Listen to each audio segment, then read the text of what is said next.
On March 25, 1886, in the rugged Cañón de los Embudos, Sonora General George Crook faced Geronimo and Naiche across a tense parley ground.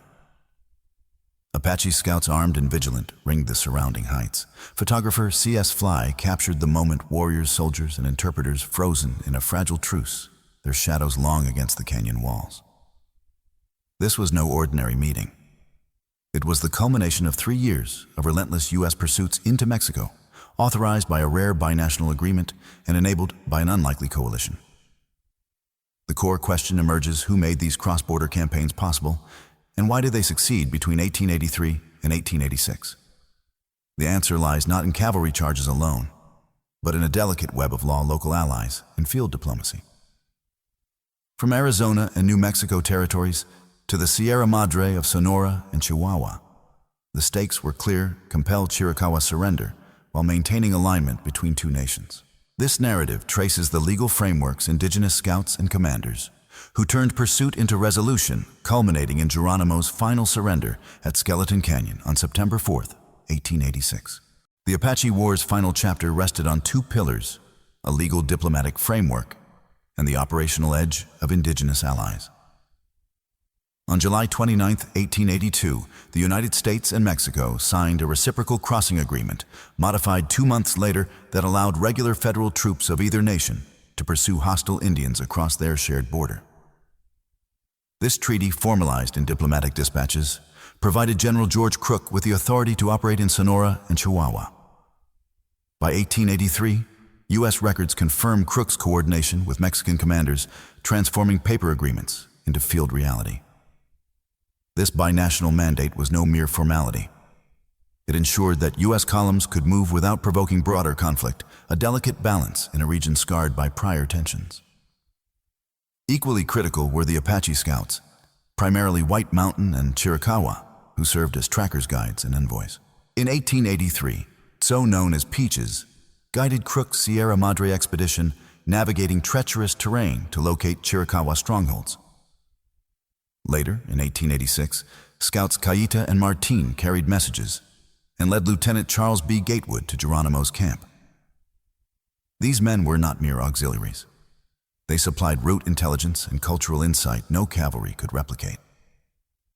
To prevent confusion in chaotic operations, Crook's 1883 column issued distinctive headbands to scouts, a practical measure to reduce friendly fire risks as they maneuvered near hostile camps. Interpreters like Tom Horn further bridged divides, facilitating parleys and movement in Mexico's frontier. Together, these elements, treaty scouts and go-betweens, formed the backbone of U.S. success. The operational tempo began on May 1, 1883, when General George Crook crossed into Mexico's Sierra Madre with a mixed force of regulars and Apache scouts. Guided by Tso, the expedition targeted Chiricahua strongholds, leveraging the 1882 agreement and Mexican cooperation. Scouts navigated the labyrinthine canyons, locating camps and enabling Crook to compel many Chiricahua to return towards San Carlos Reservation. This campaign set the pattern: legal cover, local allies, and precise intelligence over brute force. By May 1885, tensions resurfaced. A Chiricahua breakout from San Carlos triggered renewed pursuits. Crook dispatched mobile columns heavily reliant on Apache scouts into Mexico. These units, lean and adaptable, pressed the Chiricahua through rugged terrain. The campaign culminated in the Cañón de los Embudos parley on March 25, 1886. Crook met Geronimo and Naiche under an armed truce, with Apache scouts securing the perimeter. C.S. Fly's photographs immortalized the scene, a moment of near resolution. Terms were discussed, tentatively accepted, then collapsed that night amid distrust and missteps.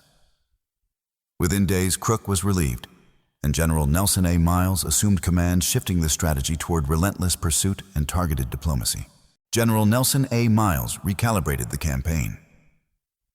He assigned Captain Henry W Lawton to lead field pursuits and Lieutenant Charles B Gatewood to negotiate. Gatewood, known to the Chiricahua, was the linchpin. In summer 1886, he entered Mexico with Apache scouts, Kayitah and Martine, trusted emissaries who could approach Geronimo without sparking conflict. Moving through the Sierra Madre's harsh terrain, they located Geronimo's camp. Gatewood's meeting was a masterstroke of field diplomacy, candid, respectful, and backed by the scouts' credibility. Geronimo agreed to move toward the border. The final act unfolded at Skeleton Canyon, Arizona on September 4, 1886. Geronimo and Naiche surrendered to Lawton, with Miles overseeing the resolution. This was no triumph of cavalry alone, but the endpoint of a coalition, the 1882 agreement's legal framework, Mexican cooperation, and the scouts' indispensable role. Kayitah and Martine, alongside Gatewood, had turned pursuit into parley and parley into peace. The Chiricahwa's long resistance ended not in battle, but in a canyon under terms shaped by trust and necessity. The immediate outcome was clear. A coalition of local allies and commanders achieved what cavalry alone could not. The 1882 U.S.-Mexico agreement provided the legal runway for operations in Sonora and Chihuahua. Mexican cooperation ensured these moves did not ignite wider conflict. Apache scouts from Tso in 1883 to Kayitah and Martine in 1886 supplied the operational edge, navigating terrain and negotiating trust. General Nelson A. Miles's strategy, pairing Lawton's pressure with Gatewood's diplomacy, sealed the surrender at Skeleton Canyon on September 4, 1886. The legacy endures in policy and memory. The 1882 reciprocal pursuit framework became a model for later U.S.-Mexico border security agreements, a case study in frontier international law. Yet the Apache scouts, despite their decisive roles, often received scant recognition, their contributions buried in veterans' files until later histories unearthed them. C.S. Fly's photographs from Canon de los Embudos remain iconic, fixing the public's view of a near peace that diplomacy, not force, nearly achieved. The question lingers: which element mattered most? The treaty's legal cover, the scouts' local knowledge, or the commanders who wove them together? Viewers are invited to weigh this balance, to probe the fragile alliances that ended a war.